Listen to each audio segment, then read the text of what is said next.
Greetings, everyone, and welcome to Gerard, Black in the Philippines with the Truth. I want to thank you for stopping by my channel.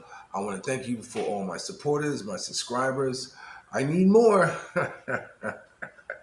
It's never enough. You know what I'm saying? And thank you, all my commenters, all my curiosity seekers, and all of you who've taken the time to give me time to check me out as I tell you about the truth of the Philippines. Okay, I want to start this here video off because, I got to be honest with you about something. I remember the last time I did a clip of me and I, and we were at this eatery, and I joked with you about the story about this place. So I decided to tell you the story. And whenever I see a girl or something, even now, I always ask, for your benefit, not for mine. I'm happy now, but I always say, are you married? Do you have a boyfriend? Do you have children? And I try to get an idea of a little bit about them, you know, not for my benefit, but for your benefit. So it was this girl who was working there, and her name was Ashley. And so I stopped by for the first time there, and so I said, "Are you married?" And she said, "No." I said, "You have a boyfriend?" She said, "No." I said, "You have children?" She said, "No." "You want to get married?" She said, "Yes." I said, "Oh, that's great." She said, "Will you marry me?" I said, "Yes." Of course, I'm joking. I'm just shooting the willy bobo with her. Sure, yeah, I'll marry you. I mean, she was nice. I mean, I think unfortunately she was like about 17 or something like that or whatever. And so, she took it serious. She said, "Oh, you come home and you meet my parents." And she was running around the restaurant saying, "He's going to marry me. He's going to marry me." And someone spoke about this one female videographer says, I saw in the caption, it says, I had to watch because the puppy wanted to stay like boom. I let the puppies run around now. Come here. Come here, you. Come here. I'm going to make you a stop. All right. I had to grab by his ear. I'm gonna make you a stop. The other one's over there by the door, feeling the air breeze come through the crack. "Hey, you're a star, and I'm the Big Dipper." Okay. You almost knocked down my light. That's what I was watching. At this time of morning, we let them run around. Let them play, and just have a good time on their own, provided they don't get into my hair or knock my lighting system down. All right, Scram. I don't know what the name of that one is. They tend to name them around here, so this is good. So anyway, so she was running around the restaurant telling people, "He's going to marry me. He's going to marry me." And I had a girlfriend, my girlfriend at the time, standing right there. You know what I'm saying? And so she said, "Oh, so you come meet my parents. You come meet me." So I said, "Okay, I'll come meet your parents." And so, now mind you, she couldn't speak any English. She's not speaking any English. You know, she couldn't speak English. I just over by my light stand again. Got it! Oh, I almost did it that time. Okay. Oh my goodness. So anyway, so I went to meet her family, and I met, they were all sitting around, and it's like this little house on the hill, and she was like, she was sitting there smiling. Her mother was smiling, and I'm sitting inside. I'm meeting all the family, all the aunties. Gorgeous family. I'm meeting them or whatever. And said, "Oh, you gonna marry her?" And I'm glad. Nobody really speaks English, and the girl I was with, we're kind of like getting a kick out of the whole thing. But then she asks me if I could help her learn English. Get to school, learn how to. She wanted to learn how to do fill out some type of application on the internet. So I invited her over to my house with an escort, of course. I won't let any single girl who who I didn't have eyes on, come on my house without an escort. It's just not appropriate. I mean, even now, if someone wanted to come over to my house for the first time, I would tell them, bring an escort. Bring someone. Just don't come in by yourself. It's a stigma that gets easily attached to you if coming to a man's house by himself. One of those type of things. So anyway, so so she would come over and I would help her with English and whatever, and and I would have other girlfriends over, and she would laugh and have a good time. To make a long story, we would video chat, and eventually I guess it was Mia. It was Mia who was talking. Mia was entering the picture around that time, and Mia had chat with her in her language, and found out that she had a boyfriend. I said, "Oh, she had a boyfriend." I said, "Oh, great, great, great." Now I'm off the hook to getting married because I had to wait 2 years for her to become 18 or something like that to marry, whatever. But I was off the hook from being married. But anyway, it was just a little. I wanted to finish that story with you about the memories that this restaurant held. Because it reminded me of Ashley. Of the episode that when I went through there. A lot of people talk about the bad things what happens in the Philippines. You know, and my being black, I have to tell you the good things this was happening to me in the Philippines. I remember one time I was in Cebu, and when I go to the bank, I always go to a manager, someone who's Gerard, come in, come in, come in, like this, because I like that. I like that first class treatment. You know what I'm saying? So I come in and I would sit and talk. Now before then, in Robinson, this big department store where I was at, how I walk up and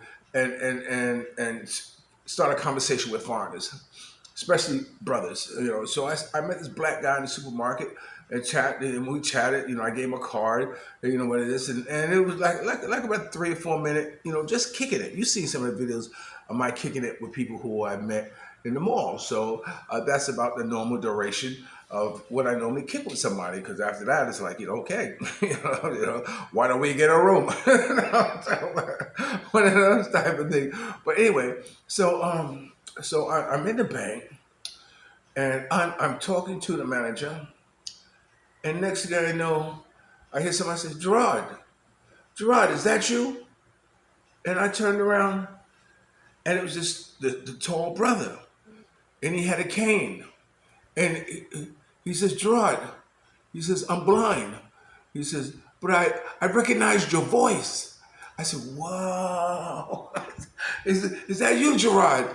I said, yeah, yeah, yeah, yeah, it's me. He said, Gerard, he said, I need your help. He said, I need your help, and so, call me, need your help.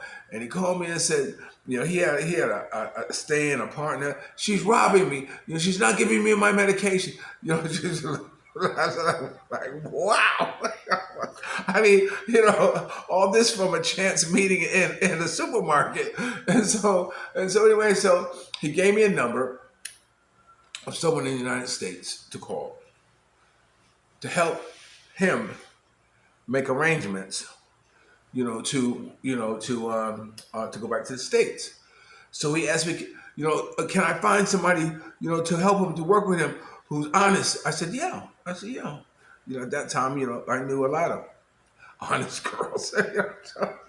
So I tried to set him up with one of my girlfriends and said, look, she's, let her help you. She'll help you do, whatever you want to help doing. So anyway, he didn't take me up on the offer.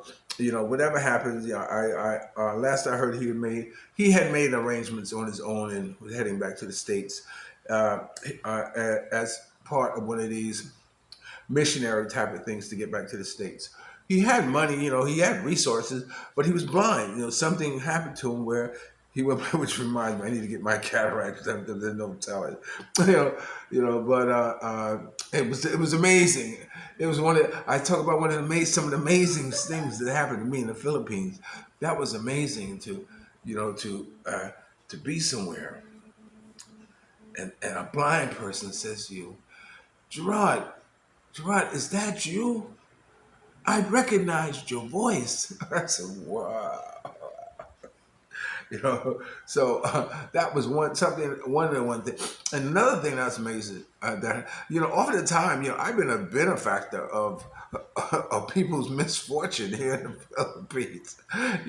Matter of fact, my first vehicle was given to me from a foreigner who went back to the states.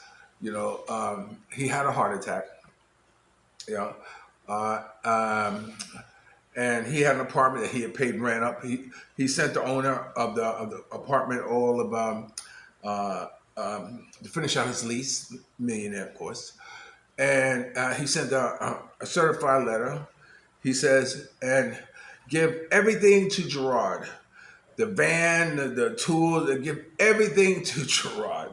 And and he sent me a copy of it, and FedEx, so we had a FedEx envelope and all that stuff like that. And I was like dumbfounded, dumbfounded. I had a friend who was going to house sit for him while he was away. I think he was going to be away for like 2 months, something, but this, whatever. And he put like 100,000 into a bank account, for her to, expenses and stuff. So when he said he wasn't coming back to the Philippines like this and whatever, and I've gotten all these things from him. So I was very fortunate there, most fortunate.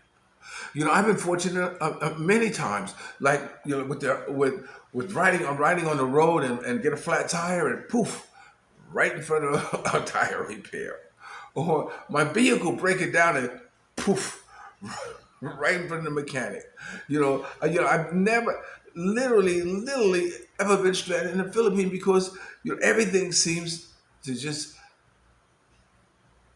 be a part of my good fortune.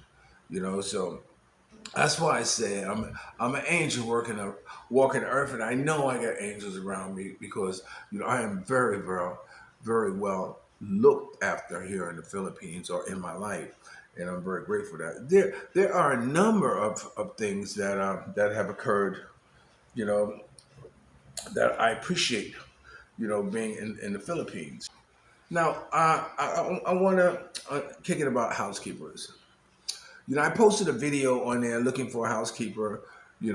6,000 pesos a month, 6,500 after the first month, and 7,000 the third month, providing that you have a good work history, work habits, and, this type of thing.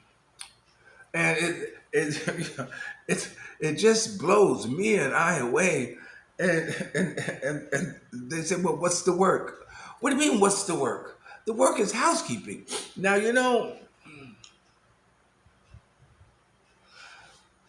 me being a housekeeper at some point in time in Manila, you know, you she was under the thumb of a Filipino couple who really rode her and making her sure that she got things done. But Mia is so,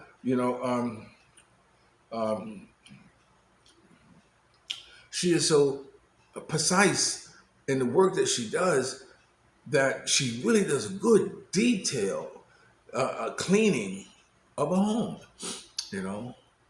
So she knows, what a housekeeper should not be coming to you and saying, well, I finished that. What else is there for me to do? What do you mean, what else did you do? Or you just take your fingers and go, you see that? That's dirt. Wash the walls. You can't find nothing to do, I'll find you something to do. You know what I'm saying? Here, the windows are dirty. Wash the windows. You know what I'm saying? So a good housekeeper would just know to just keep cleaning. There's always something to clean. So when someone asks you, what's next? It's like, oh my God, do I have to ride over you to make sure that that I'm getting my money's worth out of you? That's not fair. It's not fair. You know. But anyway, I was talking about Mia working under, uh, a Filipino couple, a family. Now, mind you, if you're going to Cebu or you're going to some other place, to work as a housekeeper, they keep you in the house. You're not able to go out. You're not get, to the store, and not like you stay in the house. This you're staying. You don't have some of them. You can't even have self, or you can't have much. They control every aspect of your life. You know, but because of that, there is a hierarchy when it comes to Filipinos. You know, you know. Whereas those Filipinos who are on a higher plateau shit on the Filipinos below, and it's unfortunate because that's just the way it is. You know, if you know, you can't expect me to be hard on a Filipino, working in my house. Number one, I can't speak the language, you know, um, and you have to be the one to be the strong fist. You know how it's done. You know what you should do. You know how they should be working. You know, so I say that if you get a housekeeper, you know, you're getting a housekeeper. You're not getting a new friend. You know,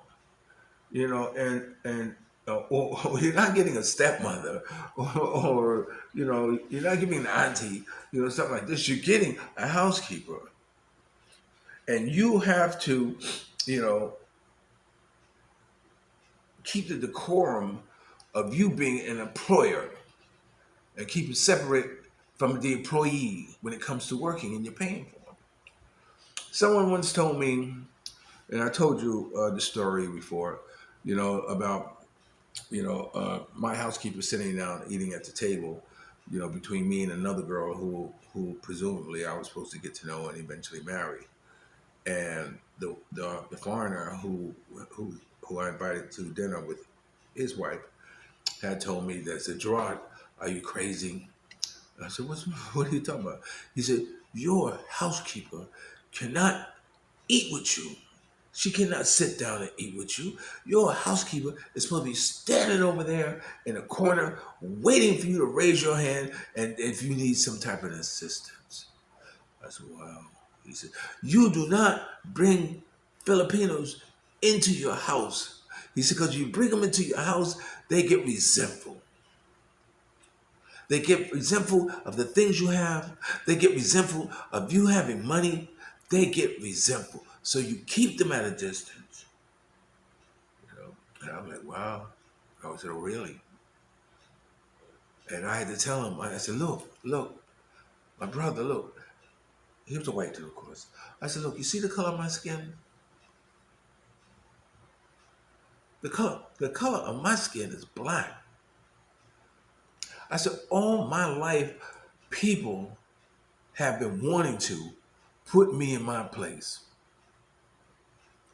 Tell me what to do, what not to do, where I can go, or if I can come in or not, I fight to maintain my arrogance. You know what I'm saying? I fight to maintain that, to let you know I know better.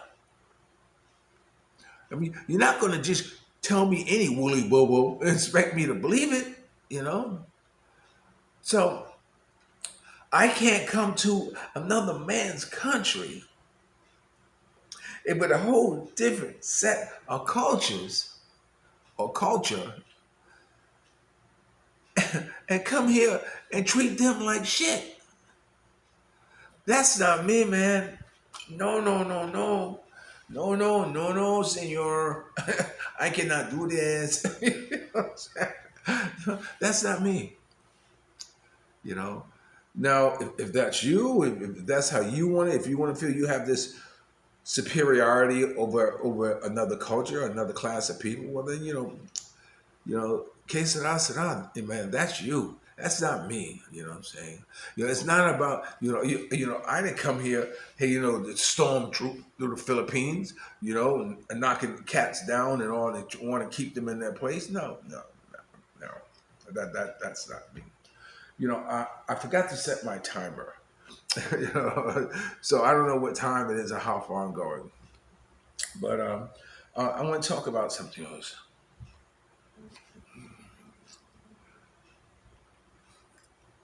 music. There are some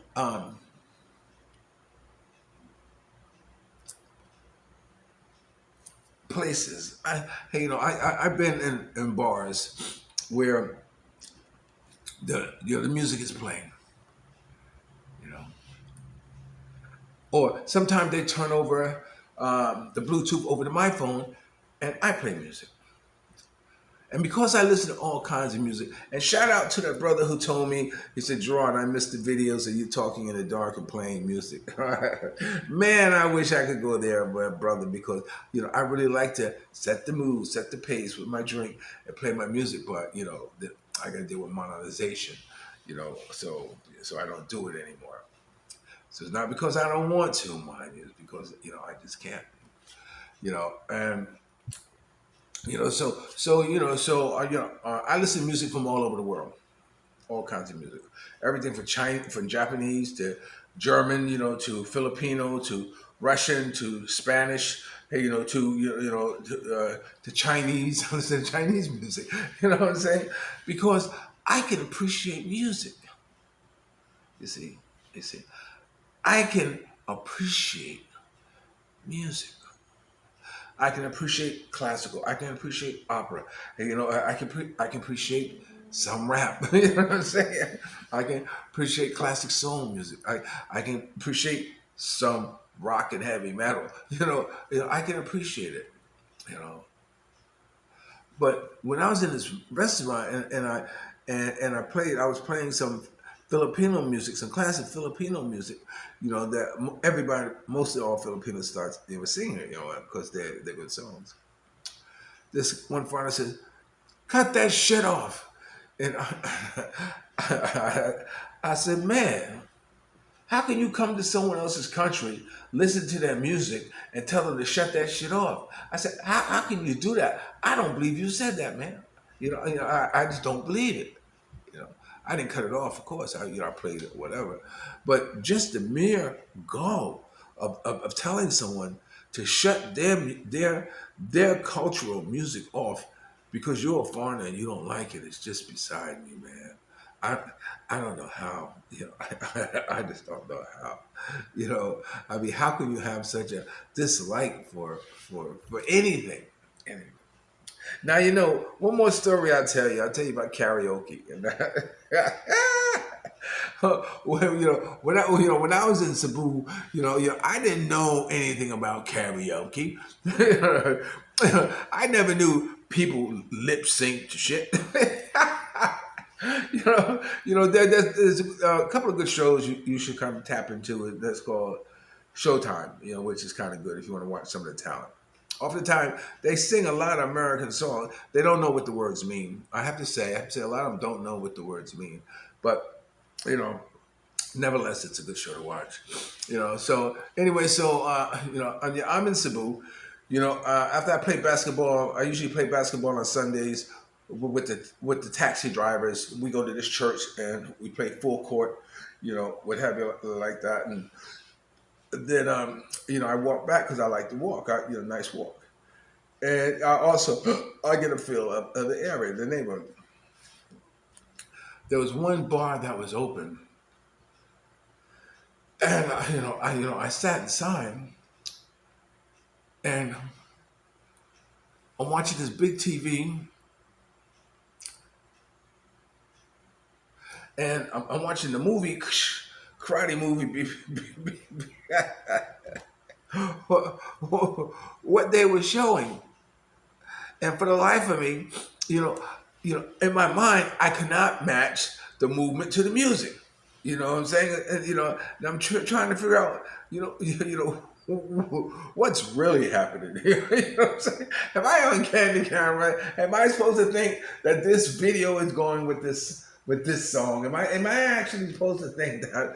You know, and that was my exposure to karaoke. Because I didn't know, I didn't know that that was the thing that they did. But anyway, I often felt that I lived up on like um, the eighth floor or something like that. I can't remember what floor I lived in my condominium, and I used to be on the balcony and seeing people pass by, and I used to say to myself, I said, everybody in the Philippines can sing. I think it's the first learning material on how to read. And I said, if I took a rock and threw it from this terrace and it hit a Filipino, I bet they could sing. All right. I had a couple other things I want to talk to you about music. Maybe I'll go a little later, but I don't want to go too far over my time.